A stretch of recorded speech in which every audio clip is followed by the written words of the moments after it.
Iran హెచ్చరిస్తుంది oil supply route ని ఆపేస్తామని. ఈ straight హార్మస్ route ని ఆపేస్తే వరల్డ్ అంతా ఆయిల్ సప్లై ఉండదు. దీనివల్ల ఇండియాకి ఏం నష్టం అవుతుందో తెలుసా? మిడిల్ ఈస్ట్ నుంచి చాలా కంట్రీస్ కి ఆయిల్ ఎక్స్పోర్ట్ అవుతుంది. మనం ఇరాన్ నుంచి 0% ఆయిల్ తీసుకుంటాం, రష్యా నుంచి 34% తీసుకుంటాం. ఈ మిడిల్ ఈస్ట్ నుంచి ఆ రూట్ నుంచి మనకి ప్రాబ్లం రావద్దంటే ఇప్పుడు ఇండియా పని చేస్తుంది. ఏం పని చేస్తుంది అంటే రష్యా నుంచి ఎక్కువ ఆయిల్ ని ఎక్స్పోర్ట్ చేసి పెట్టుకుంటుంది. ఇలా ఎక్కువ ఆయిల్ ఎక్స్పోర్ట్ చేసి పెట్టుకుంటే మనకి ఆయిల్ ప్రాబ్లం రాదు. వరల్డ్ లో ఇప్పటిదాకా చాలా కంట్రీస్ కి ఆయిల్ కరువు వచ్చింది. ఎన్నోసార్లు చాలా కంట్రీస్ ఇది ఫేస్ చేసింది కూడా.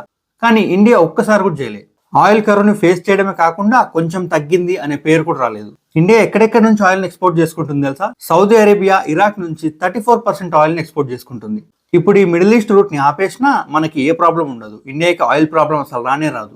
ఎందుకంటే ఇండియా అన్ని కంట్రీస్ నుంచి న్యూట్రల్ గా ఆయిల్ తీసుకుంటుంది కాబట్టి ఏ రూట్ ఆపేసినా కూడా మనకి ఏ ప్రాబ్లం ఉండదు. ఇక్కడ ఇండియా సేఫే ఉంది, ఇండియాకి ఆయిల్ ప్రాబ్లం రాదు. కానీ చైనా, ఇరాన్ ముందు నుంచి ఫ్రెండ్స్ కాబట్టి ఇరాన్ నుంచి చైనా చాలా ఆయిల్ తీసుకుంటుంది. ఇప్పుడు ఆ మిడిల్ ఈస్ట్ ని ఆపేస్తే ఫస్ట్ చైనాకి ఎక్కువ ప్రాబ్లం వస్తుంది. రష్యా పైన యూరోప్ శాంక్షన్ చేసింది ఆయిల్ ని ఎక్స్పోర్ట్ చేయమని. అందుకే రష్యా చైనాకి, ఇండియాకి ఆయిల్ ఎక్స్పోర్ట్ చేస్తుంది. కానీ చైనా రష్యా నుంచి చాలా తక్కువ తీసుకుంటుంది. ఇప్పుడు ఆ రూట్ ని ఆపేస్తే చైనాకి చాలా ప్రాబ్లం అవుతుంది. ఇండియాకి మాత్రం న్యూట్రల్ గా ఉంది కాబట్టి ఆయిల్ ప్రాబ్లం ఉండదు. ఇలాంటి ఇన్ఫర్మేషన్ తెలుసుకోవాలంటే నువ్వు ఫాలోయింగ్ సబ్స్క్రైబ్ చేయి. ప్రతిరోజు ఒక రీల్ చేస్తూనే ఉంటా, ప్రతి ఒక్కరికి అర్థమయ్యే విధంగా.